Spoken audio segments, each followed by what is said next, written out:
আধুনিক কবি সুবোধ সরকার রচিত কবিতা উত্তরবঙ্গ আমার প্রথম রুটি। আমি নিজের পয়সায় প্রথম রুটি কিনেছিলাম ধূপগুড়িতে। আমি নিজের পয়সায় প্রথম জামা কিনেছিলাম ফালাকাটায়। আমি নিজের পয়সায় প্রথম ভিক্ষে দিয়েছিলাম ময়নাগুড়িতে। আমি নিজের পয়সায় অরণ্যে পাটি দিয়েছিলাম কালচিনিতে। কেননা বহু অপমানের পর আমার প্রথম চাকরি চা বাগানের পাশে। একটা ভাঙা বাড়িতে ক্লাস নিতাম।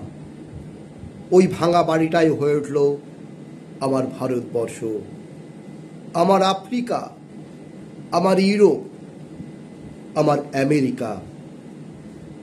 বানারহাট থেকে আসতো অলোক বর্মন, বাগান থেকে রাম বর্মা, গয়ের কটা থেকে জ্যোৎস্না রায় প্রধান।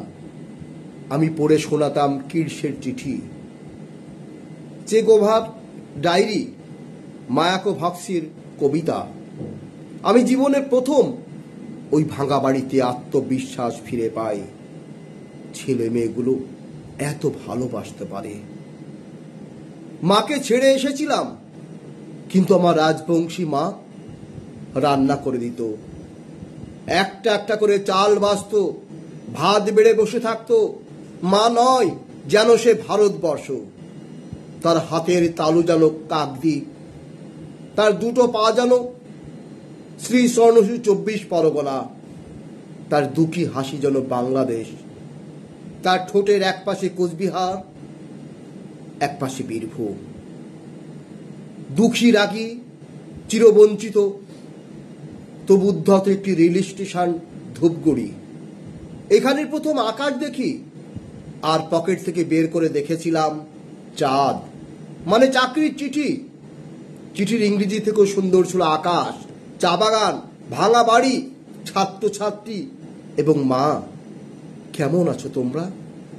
15 বছর বাদে আজ তোমরা কি আমাকে উঠানে বসাবে না?